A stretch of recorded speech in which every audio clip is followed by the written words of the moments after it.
Hi, this is Nikan from Mini Matisse. I'm excited to show you how to draw this piece of artwork in two-point perspective. We created a wall, added graffiti on the wall. We used many different mediums such as colored pencil and chalk, and we created characters and extra objects to finish it out. Let me show you how we did this.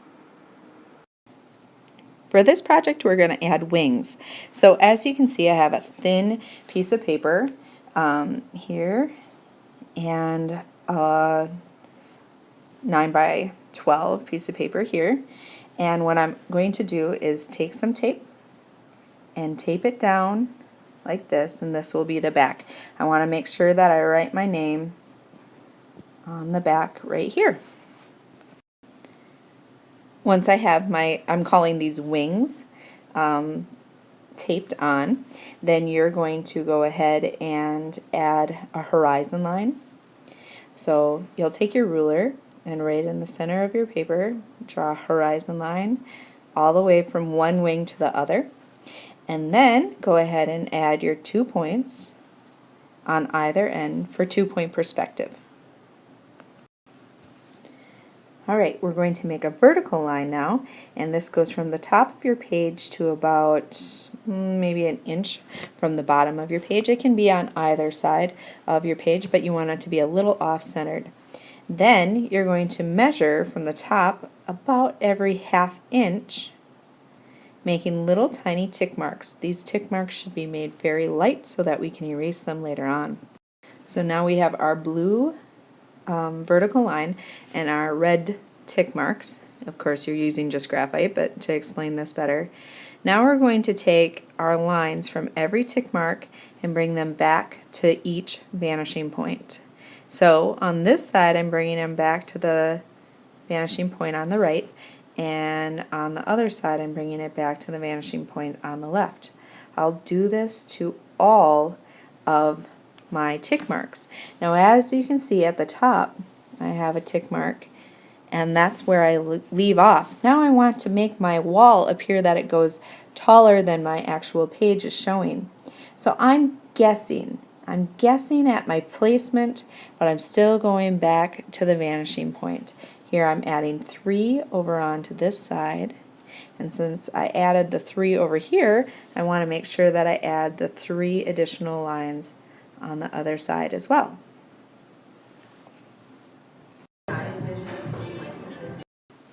At this point, there's so many different directions you can go.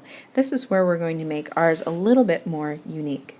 So keep in mind that anytime you're making a vertical line, you're going straight up and down. Anytime that you're making a horizontal line, it's going back to one of the vanishing points. Also keep in mind that you need a space for your graffiti on this artwork. So I'm going to leave my main wall pretty blank. But you can add things like doors and windows. So for example, let's add a window over on this side. I'm going to use my ruler to make sure that my vertical lines are absolutely vertical. My horizontal lines are still going back to the vanishing point. So I'll add those on, and of course I can I'm looking at this from the perspective of a worm's eye here, I suppose. So I'm going to see the top of this, so I'll add a second line, and I'll probably see the side over here, so I'll add a second line within that. Now, when I'm all done, of course, I'll get rid of any of the extra lines and probably erase what's inside the window as well.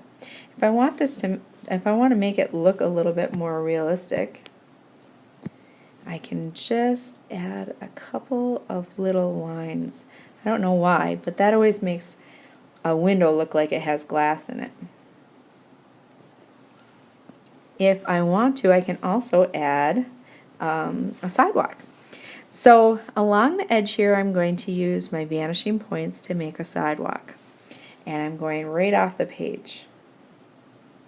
So starting from this vanishing point, coming down like so.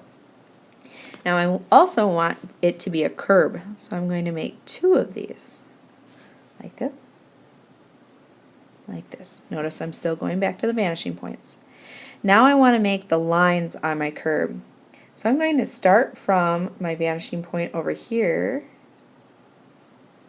Well, maybe I'll do this side. Start over here and draw a line going right to that first line. From my vanishing point, right to that first line. Vanishing point, right to that first line. Same over with this direction. So go here,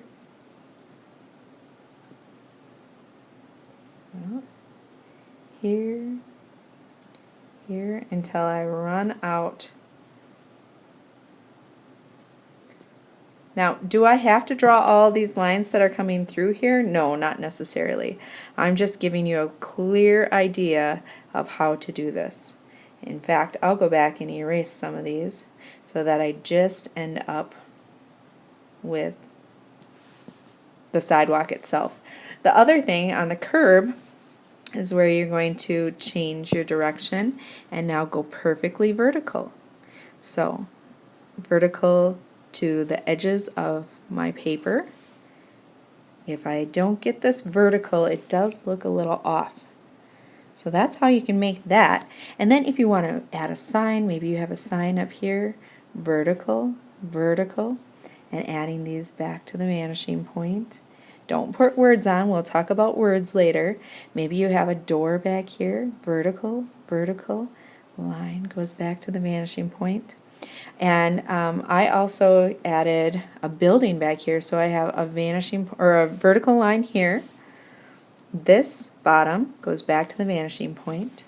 I wanted to show the back of my building, and I'm actually going to bring this little part all the way back to my vanishing point over here, and it's going to make it look like I can actually go into that alley a little bit. So I, of course, would then erase that line as well. These are just some ideas. Feel free to look on the internet to get more ideas of what would be on there. Just making sure that we have a space for our graffiti for our next step. Now let's talk about making the brick. We already have our horizontal lines going back to the vanishing point, all the way back here. And now we're going to add our vertical lines. So as you can see, I have lined up, this is extremely important, guys. I've lined my ruler up with the edge of my paper. That's going to make sure that my vertical lines are straight up and down. Now along my ruler, I've added vertical lines every other space. So as I come down, I'm going every other space. Over here, I've already gone every other space, but I did the opposite. So when I do this, I just move my ruler just a little bit, and then I try to make my vertical lines every other line. And when you do this, it's going to look like bricks. Now, farther away, my bricks are going to be smaller, so my lines will be closer together. The closer up I get, my lines will be further apart, so I'll have bigger bricks. That's going to make it appear that it's closer to me. The next thing that I'm going to do is outline everything with Sharpie marker, and as you can see, I'm going on the corners here, and I'm kind of rounding out my bricks. So because this is a corner, I'm going to make my little shadow on either side, and I like the look of these curved bricks. You might want yours to be a little bit more geometric, so maybe your lines are a little bit more stern than mine. So either direction that you choose to go is fine. We're going to outline the whole thing with Sharpie marker. When it's completely outlined, it'll look something like this. Now it's time to add our graffiti on. So what I'm going to do is I'm going to concentrate in a section of bricks. So for example, I'm still going back to the vanishing points. I'm going from this brick up here to, let's say, this brick with my graffiti. And what I'll do is lightly, after everything's Sharpied, put my words in here. Notice that I'm making capital letters so that it goes from the top of that line to the bottom of my line. This is going to let the words look like they're in perspective. Notice I'm not doing any fancy lines. I'm just making them so that I kind of know where the placement is. Later on, I'm going to be able to go back in here now and make it look more like graffiti. So you'll take a look at some of the examples that you have in class of what graffiti looks like, and you'll create it more in graffiti. But the closer we are to the front, the more large the letters are going to appear. The farther away we are, the letters are going to get smaller. That's the same if you have a sign. So if I have a sign that's up here, I'm going to have very big letters over here, and they're going to get to be very small on the other side. After you're done drawing your graffiti on the wall, then you'll outline it and use colored pencil to color on the letters themselves. You can see that I added a little extra space around my letters. I wanted them to stand out, so I added this extra space around, and it makes it a little bit more bold. Also, when I was coloring, I had a very heavy pressure so that my colors are nice and strong, and that will help your letters appear brighter and bolder. After the letters, I wanted a pigment that was a little bit less dramatic, so I picked up my chalk and I added chalk in all of the other areas. I also made sure that I had a paper towel nearby for the blending of the chalk. Having chalk as a medium, which is a nice light medium, and next to the colored pencil makes for our letters to really stand out and become very bold.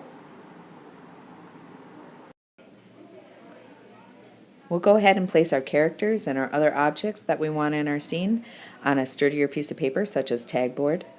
We'll outline it and then color it with colored pencil, nice and bold like we did the graffiti letters.